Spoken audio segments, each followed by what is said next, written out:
Bonjour, bienvenue dans l'épisode 10, ça y est, 10e épisode de mon podcast Reconnexion Essentielle. Je suis donc Stéphanie Vincent, maman de 6 enfants et coach pour vous accompagner pour sortir des ras-le-bol et aller vers le mieux-être pour les parents comme pour les enfants. Voilà, après 18 ans d'enseignement, j'ai souhaité accompagner autrement. Et je vous conduis à travers ce podcast vraiment dans un chemin pour se reconnecter et aller vers l'essentiel parce que je crois fondamentalement que les enfants dans les écoles ont besoin que tous parents en fait prennent ce chemin et leur montrent le chemin, retrouvent vraiment leurs valeurs, leurs besoins et sachent avancer dans la vie en allant à l'essentiel. Donc, on a commencé donc ce podcast avec, dans le premier numéro, on parlait des valeurs. Et puis, doucement, après les valeurs, on a parlé des besoins. Et du coup, on en est dans ma marelle, à attaquer le besoin d'estime. Donc, je suis un peu les besoins de Maslow, mais d'une façon différente. Donc, c'est la 4e étape de la pyramide de Maslow. Et pour moi, dans ma marelle, ça va être la case numéro 6. Du coup, on se recentre un peu plus sur soi. Dans la case 4 et 5, c'était amour de soi et le besoin d'amour et d'appartenance. Appartenance, j'y ai été très vite, mais je reviendrai plus tard parce que je pense que c'est besoin, amour besoin de lien, d'appartenance, tout ça, c'est des besoins de vraiment très riches. Et plus on avance dans la marelle, plus on avance vers le ciel et plus c'est riche. Donc aujourd'hui, ça va être un petit épisode sur l'estime de soi qui est pareil, qui ne sera pas exhaustif parce que c'est tellement vaste, tellement riche. Mais ce sera déjà des pistes sur comment se sentir valable et capable chaque jour. Et oser vraiment se reconnaître enfin. Donc je suis ravie de te retrouver aujourd'hui pour ce besoin fondamental mis à mal. Et ce besoin qui dit vraiment je suis valable, je suis capable. Et je crois qu'on a tous et on a toutes besoin d'entendre ça plus souvent. Pas seulement de la part des autres, mais surtout de soi-même. Voilà, ça c'était le plus difficile à travailler dans mes coachings, à travailler sur moi-même, à travailler depuis que je suis petite. Je vous ai déjà parlé dans les premiers podcasts que j'avais besoin qu'on reconnaisse ma valeur, que ma mère me dise oui c'est bien, c'est très bien ce que tu as fait, tes notes et tout, ton niveau et tout. Et en fait, ils le disaient mes parents, mais sans me mettre sur un piédestal un petit peu, puis voilà, c'était normal. Et mais je sentais que j'avais besoin de plus, et puis il fallait pas trop non plus se mettre en valeur. Donc comment construire son estime de soi quand on nous apprend un peu à mettre les autres en avant, à se mettre au service des autres et soit un peu à se cacher, pas à se rabaisser mais à se rendre discret. Mais bon, j'ai quand même le mot se rabaisser qui me vient. Donc je crois qu'on a vraiment besoin de travailler de se le dire à soi-même. Alors aujourd'hui, on va donc explorer ensemble ce que ça veut dire. Voilà, on va faire le point. Pourquoi c'est si important et comment tu peux commencer à nourrir ce besoin simplement et dès maintenant. Et c'est des pistes, si tu travailles sur toi, c'est des pistes que tu pourras apporter à tes enfants. Donc déjà on va faire sur une première partie le besoin d'estime, c'est quoi? Donc il y a l'estime qui vient de l'extérieur et l'estime qui vient de l'intérieur. La reconnaissance, donc de l'extérieur on a la reconnaissance des autres, la valorisation, les compliments, le fait qu'on remarque nos efforts, nos réussites. Donc j'en parlais avec mes parents qui l'ont quand même fait, mais moi j'aurais souhaité plus, et peut-être que le plus c'était l'estime qui vient de l'intérieur, que j'avais du mal à construire. Donc le regard qu'on porte sur soi, la confiance en ses capacités, le sentiment de valeur personnelle. Quand ce besoin est nourri, on se sent vraiment légitime, fière, confiante. On avance avec plus de sérénité. Mais quand il ne l'est pas, on doute, on se critique, on se compare. Et souvent, on cherche sans cesser à combler ce vide avec la validation extérieure. Voilà. On cherche toujours à le combler par l'extérieur, mais en fait, voilà, il faut chercher à le combler par l'intérieur. Et donc, en fait, il y a plusieurs freins, en fait, que l'on se met. Peut-être que toi aussi, tu as entendu un jour, ce que je disais avec ma maman, faut pas se vanter. Non, c'était pas forcément ma maman, c'était les autres, mais bon, je le sentais aussi dans sa façon d'être aussi, de ne pas se mettre en avant devant les autres. Donc tu peux mieux faire. Ou encore, oui, mais c'est normal, c'est pas grand-chose. Dans les premiers épisodes, je crois que j'avais dit que ma mère, des fois, voilà, oui, elle est douée à l'école, mais bon, elle a du mal à se mettre au devoir. Oui, mais enfin, des fois on se dit oui, mais là je suis intelligente, donc c'est normal en fait que j'ai des bonnes notes. Il y en a quand même d'autres qui n'ont pas cette chance. Donc voilà, on se compare et puis on se dit c'est normal, c'est pas grand chose. Alors non, des fois on a travaillé quand même, ou on a réfléchi, on a fait l'effort, de trouver des solutions. Et voilà, il y a toute petite réussite et une réussite.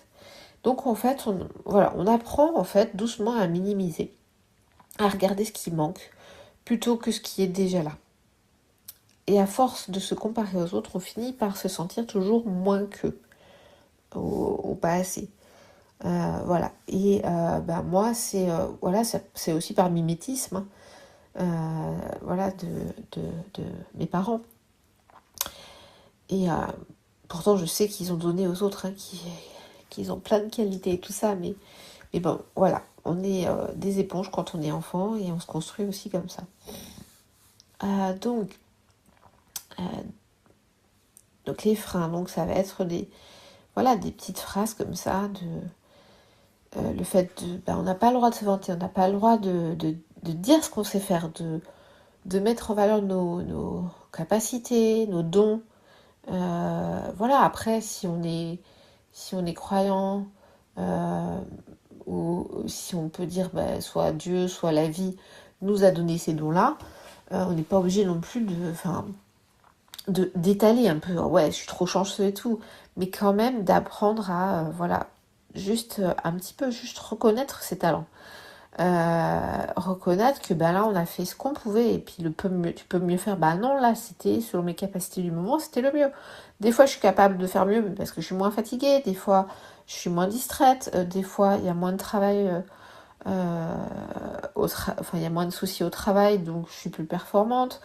Faut pas se vanter, le tu peux mieux faire, ou c'est normal, c'est pas grand chose, c'est des vrais freins. Troisième partie, ça serait la différence en fait que je trouve importante et utile donc entre ego ou estime de soi. Voilà, donc par rapport on dit ne pas se vanter, du coup on a un peu des fois on va mettre dans le même bain ego et estime de soi et on dit non mais il faut pas non plus trop flatter son ego. Mais en fait l'ego c'est il va chercher à briller pour être reconnu, à montrer aux autres qu'il a de la valeur. Donc en fait, il est souvent fragile et il a besoin de preuves constantes, qui est tourné vraiment vers l'autre. Donc il va briller grâce à l'autre, grâce à cette reconnaissance. L'estime de soi, elle est plus profonde et donc plus stable. Voilà, c'est vraiment comme les racines d'un arbre. C'est vraiment la conscience tranquille de sa valeur. Même quand personne ne nous applaudit, voilà, on sait qu'on a des capacités, on sait qu'on a fait du mieux qu'on peut et on est satisfait, on est fier de soi. Donc l'ego crie par exemple « Regarde-moi » et l'estime de soi va murmurer « Je sais qui je suis ». Oui, il n'a pas besoin de crier en fait, c'est juste un murmure mais sûr. Je sais qui je suis. Et donc nourrir sur son estime, ce n'est pas être prétentieux. Parce qu'au contraire, C'est ce qui permet d'avancer avec humilité et confiance. Donc comment nourrir son estime? Pour nourrir vraiment ce besoin au quotidien, moi souvent ce que j'ai dit par le passé, c'est de changer de lunettes. Enfin, ce que je dis à mes enfants, voilà, c'est de changer de lunettes. Donc arrêtez de voir uniquement les manques et commencez à reconnaître ce qui est déjà là. Donc après, dans les premiers épisodes, je vous invitais à déposer les ras-le-bol et tout ça pour s'en décharger, parce qu'en fait, c'est quand même important de les voir, mais pas de les voir avec du pessimisme, voilà, de toute façon je suis nulle et puis c'est tout, quoi, et du fatalisme. Voilà, on les dépose parce qu'en fait on se libère, quoi. L'exercice des ras-le-bol, là, de tout déposer, c'est vraiment pour se libérer de ça. Et souvent quand on est habité par tous ces ras-le-bol, ces manques, ce que je fais pas de bien et tout, c'est comme on ressent dans tout le corps, quoi, comme si on se noircissait le corps, on s'alourdissait le corps par un boulet, là. Bon, j'ai l'image des Dalton, là, dans Lucky Luke, avec leur boulet. Et en fait, c'est l'exercice de ras-le-bol que je propose dans le premier épisode, c'est vraiment de déposer tout ça. Et donc commencer à reconnaître ce qui est déjà là. Et puis ça permet du coup, si on dépose tout ça, on se dit mais qu'est-ce qui est déjà là? Qu'est-ce que je fais? Qu'est-ce qui est déjà bien? Avec quoi je me sens déjà bien? Donc changer de lunettes. Parce que voilà, moi en ce moment là, je partage sur le côté décalé. Et il y avait un exercice là, c'est vraiment que je devais faire voilà, sur un peu creuser sur vers qui je m'adresse et moi et tout ma mission dans le coaching. Et il fallait que je choisisse entre comment extraverti, introverti. Et en fait, non. Moi, je suis un peu des deux. Et je dirais que pour l'optimisme et le pessimisme, c'est un peu pareil. Je pense qu'on a, selon nos saisons, selon des moments, selon la fatigue, on peut être un peu pessimiste et un peu optimiste. D'accord, de nature, je suis plus à voir le verre à moitié plein. Et du coup, c'est facile pour moi d'avoir des lunettes roses. Mais je pense vraiment qu'il ne faut pas s'arrêter là et que c'est un entraînement. Je pense qu'on peut changer. Et que c'est un entraînement de vouloir porter ses lunettes roses, de se dire tous les soirs, voilà, il y a eu ça qui n'était pas bon et tout ça, mais il y a eu ça qui était bien. Et après, on travaille sur les manques, on peut travailler et tout, qu'est-ce que je peux faire avec? Donc déjà, de les déposer, de voir ce qui était bien dans la journée, comme 2 colonnes, et puis de se dire, maintenant, qu'est-ce que je fais de mes manques? Qu'est-ce que j'en fais de productif? Voilà, c'est déjà de changer de lunettes. Et donc, quand on reconnaît ce qui est déjà là, deuxième chose, ça va être de se célébrer. Super dur pour moi. Reconnaître ses réussites, même minuscules. Voilà, donc quand j'étais petite, j'avais vraiment ce besoin-là. Et je le recherchais avec mes parents. Et finalement, quand j'étais en primaire, en CM1, CM2, j'ai fait du théâtre. Et parce qu'en fait, la maîtresse disait quand vous avez fini de travailler, vous pouvez prendre les fiches théâtre et regarder et faire vous amuser à préparer une pièce. Voilà, donc on l'a fait en récré. Et en fait, là, j'étais fière de moi, voilà, parce que on préparait la pièce, on se répartissait les rôles, je gérais un peu, je donnais des conseils pour être plus affirmée dans son rôle, aussi la voix, machin, des postures, j'étais très mimique dans le visage, donc j'arrivais vraiment à donner des conseils et tout, à organiser qui peut ramener quoi pour les costumes, les accessoires et tout ça. J'étais super fière de moi et ça a été aussi validé par l'extérieur, donc en fait, il y avait cette double estime là de l'extérieur et de l'intérieur. Et parce que la maîtresse a trouvé ça très bien quand on l'a fait, elle a dit bon, allez voir le directeur, faites-le devant le directeur. Donc on a fait ce petit bout de pièce, hein, c'était quoi, un quart d'heure, quoi. C'était pas très long, même pas 10 minutes. Et lui nous envoyait dans toutes les autres classes. Il y avait quand même presque deux classes par niveau quand même. Ma mère, elle n'a pas su, hein. Elle l'a su parce que elle travaillait à la maternelle qui faisait partie de l'école, mais qui était sur un autre bâtiment. Et qu'une des maîtresses de CP, elle lui a fait mais c'est toi qui as appris à jouer comme ça à ta fille et tout? Ah mais non, je savais pas. Et puis bon, ça fait déjà plusieurs mois, quoi. Du coup, j'avais pas recherché l'estime de ma mère parce que voilà, je crois que je m'épanouissais. Je m'épanouissais, je cherchais même pas l'estime. J'étais contente quand même d'aller dans les autres classes, mais j'avais pas trouvé d'estime des fois sur les notes, sur le bon comportement scolaire et tout. Auprès de mes parents, j'avais pas réussi à combler assez. Donc en fait, j'avais trouvé le moyen de combler moi-même. Et là, ouais, non, là j'étais fière. Je sautais de joie avec les copines et tout. Bon, désolée pour les bruitages de claquements extérieurs, c'est le lapin qui souhaite sortir de sa cage.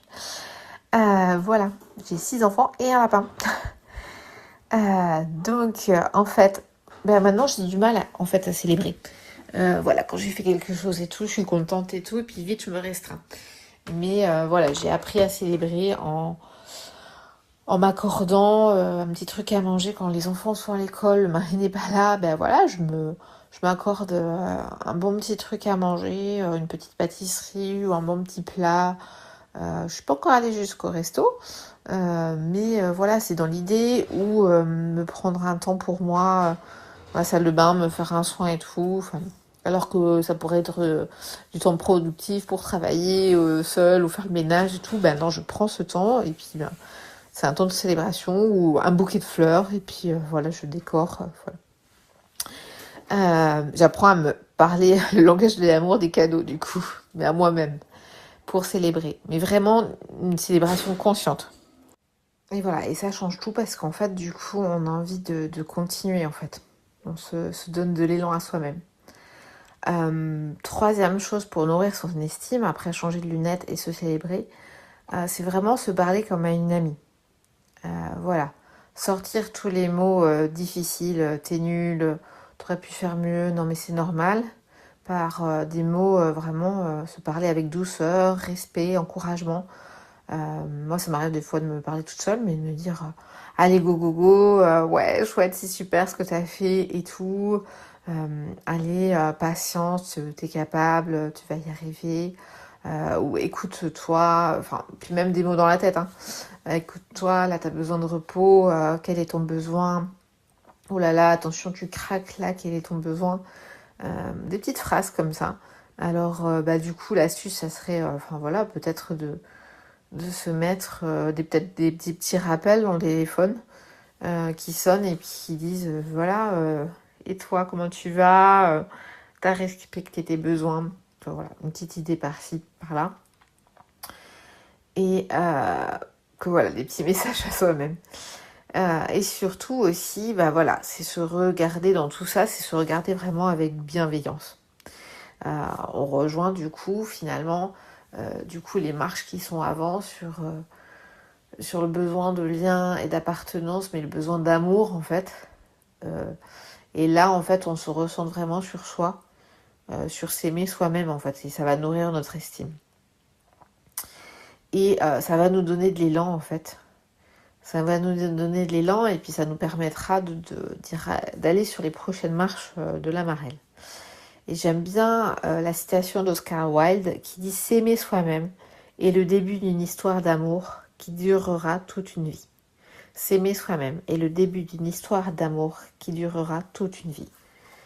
Et voilà, cette histoire, tu peux la commencer aujourd'hui. Donc le petit exercice que je te propose aujourd'hui, ça va être de t'inviter, voilà, là maintenant, si tu peux, à fermer les yeux un instant. Voilà, quand tu auras peut-être fini le podcast, de fermer les yeux et de respirer profondément.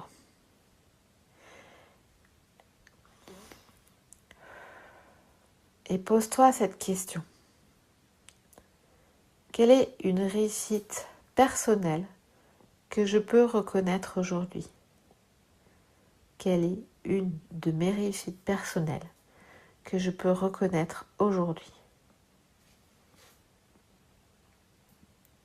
Ça peut être minuscule. Avoir pris du temps pour souffler. Avoir dit non. Avoir terminé une tâche qui traînait. Avoir souri à quelqu'un. S'être encouragé soi-même. Et voilà, donc tu penses à cette réussite et tu te répètes doucement. Je reconnais cette réussite. Elle a de la valeur. Moi, j'ai de la valeur. Je reconnais cette réussite. Elle a de la valeur. Moi, j'ai de la valeur.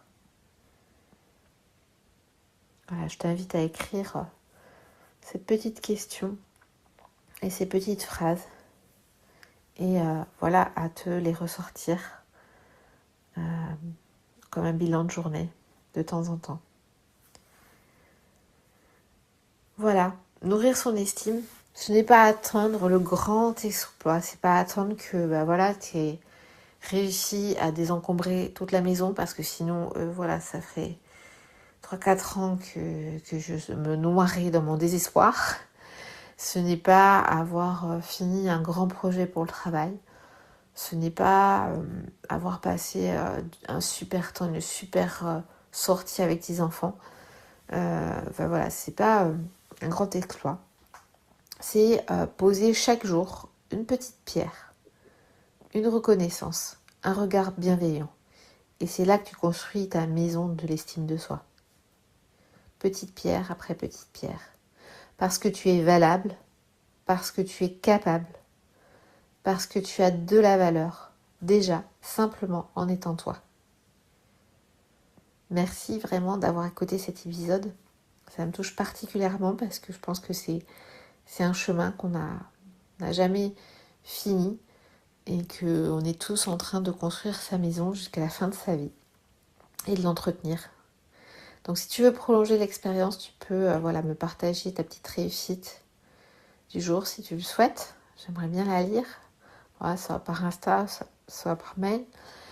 Et si tu connais quelqu'un qui a besoin vraiment de booster, d'un bon boost de son estime en ce moment, partage-lui cet épisode. Voilà, merci beaucoup à toi. On se retrouve très vite pour un nouvel épisode, un nouvel essentiel à explorer ensemble.